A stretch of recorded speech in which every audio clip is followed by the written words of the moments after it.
Welcome, Royal Family. You tuned into Healing Queens, the podcast, where the focus is motivation, support, and guidance for the growth of our queens.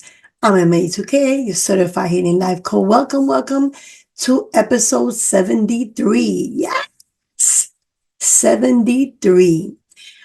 This episode is sponsored by healingqueens.org. Also, E2K Worldwide Services, LLC, and As She Speaks Coaching. Thank you, everybody. For those that want to sponsor, make sure you email us at healingqueens@gmail.com. Healingqueens with a Z at gmail.com. Thank you so much for our past sponsors and those that will be sponsoring soon. We appreciate you. If you can sponsor with even a donation to healingqueens.org, it all goes to the worthy cause, to our nonprofit. So now with the topic. The topic is triggers. Oh, yes. I'm going to talk about it. Triggers. And like every episode that I do, it's always in a conversation. So I was having a conversation with one of my queens that I happened to spend a couple of days with. And we were talking about triggers. The topic of triggers came up.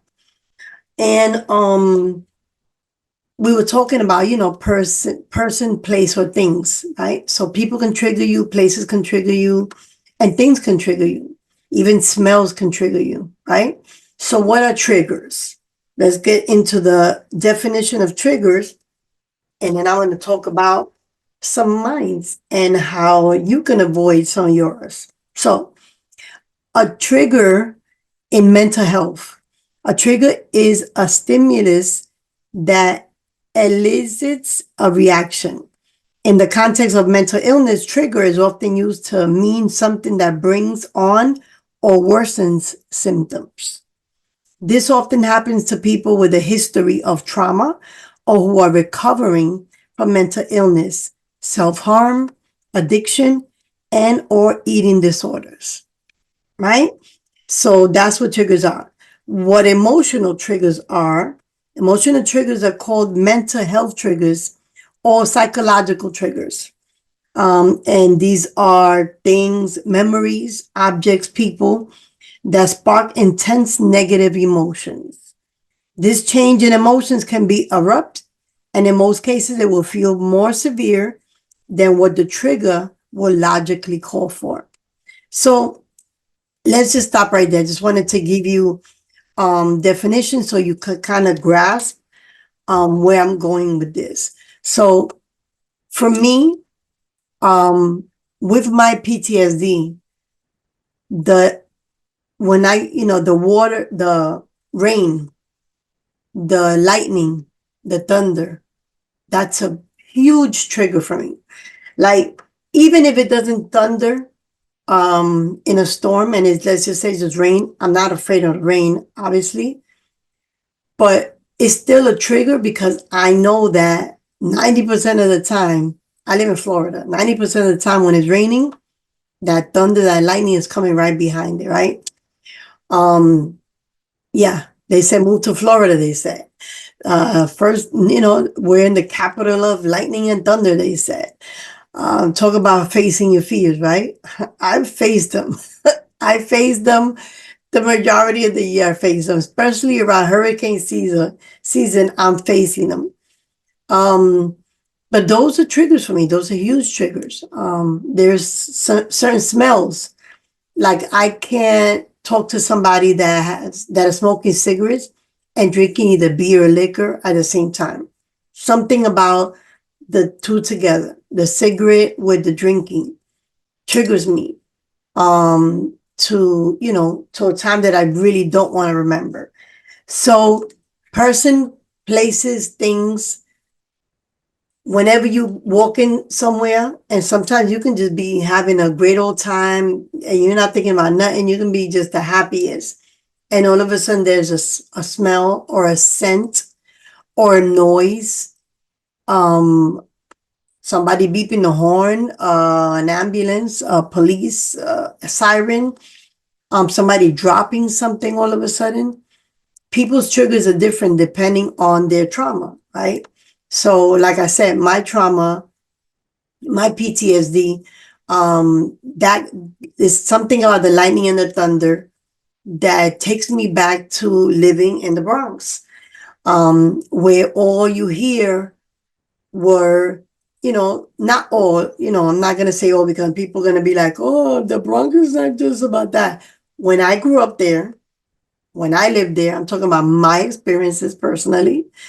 Um, yeah, all I heard was gunshots, and if I was close enough, I would see the spark, right? The spark when they would be shooting. Um, so leaving that environment and then coming to a more peaceful environment, um, I don't know why, but it's just something about the rain and the thunder and the lightning that brings me back to those times that I can't forget, no matter how much therapy I go into, no matter how many sessions I do. It's just something that's there and I've just learned to live with. But I'm just so grateful for learning my triggers. And I started learning my triggers when I went to get certified to do groups while I was doing Celebrate Recovery. So I needed to be certified to do women's group, and my certification was like 9 months, and it was deep. Like I had to go deep into some things, which in return showed me a lot of the triggers that I didn't even know were there. Um, being disrespected. Being disrespected is a big trigger of mine. And I don't mean I mean disrespected when people have no regard and they try to make me feel less than. I don't like to, and I know it's going to sound weird, but I don't like to be told what to do. I don't mind taking criticism, a suggestion. Come to me in love and be like, sis, what you're doing is not right. And I'll take heed to that and I will change or look at it or, put more mind to it when those things pop up or occur.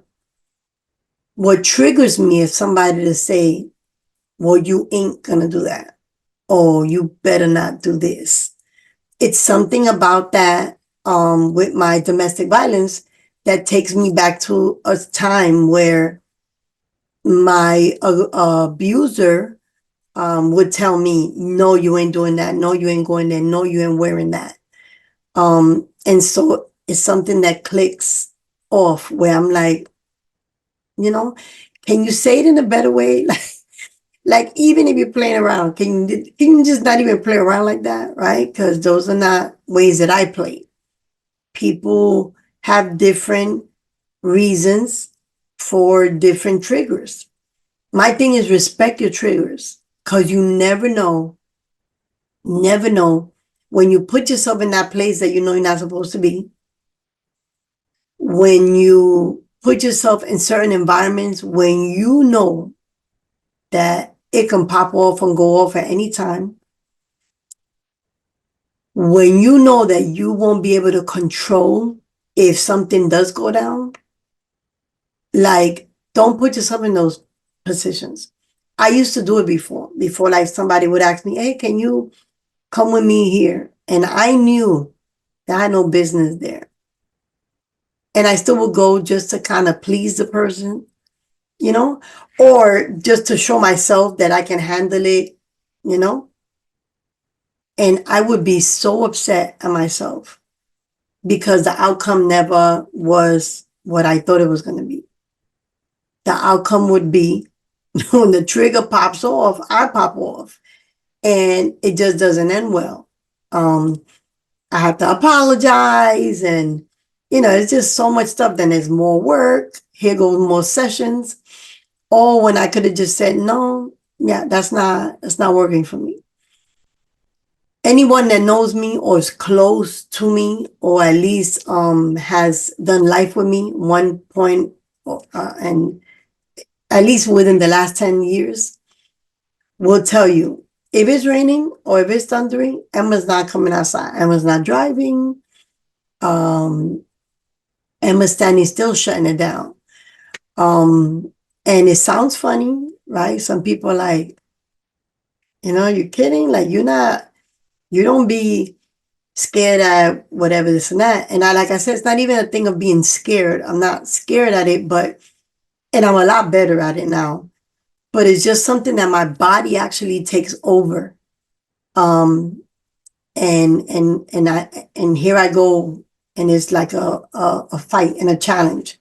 I gotta literally tell myself over and over, you're safe. You're safe. Like, you're safe. You're okay. You're safe. You're not back there.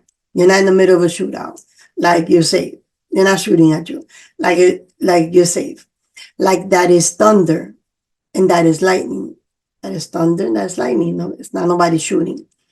And I have to talk to myself, a lot of times that where I guess, where it snaps me out is if I'm with my kids. My kids will be like, Mom, everything's okay. And so when I hear them calmly tell me things are going to be okay, Mama Bear kicks in like, wait a minute, no, I'm supposed to be protecting them, not them protecting me. But that's, they help me out a lot. Or someone that I know I feel safe with, or genuine.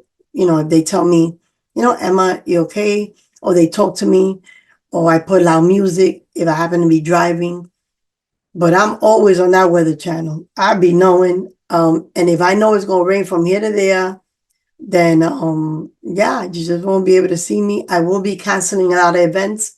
I apologize. And I continue to apologize for events that I have missed. And events that I will miss in the future.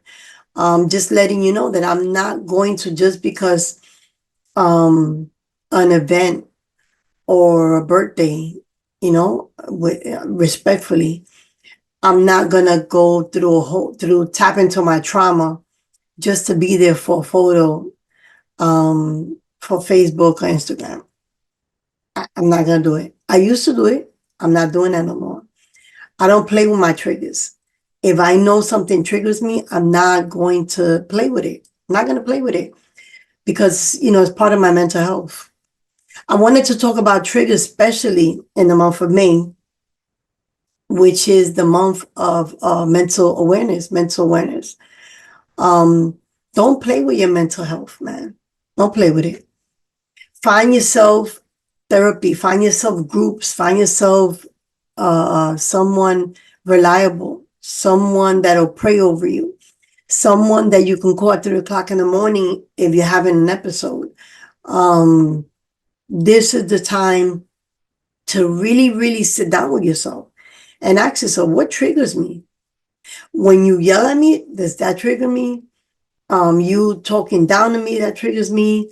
Like, what actually triggers me? If I hear a door slam, if I hear a car backfiring, the smell of flowers and roses. I mean, you'll be surprised at the things that people get triggered with. And again, these triggers are people that have trauma in their life, that have dealt with, they want to stop drinking. They want to stop getting high. There's certain triggers that will remind you of those times. And you don't know what it is.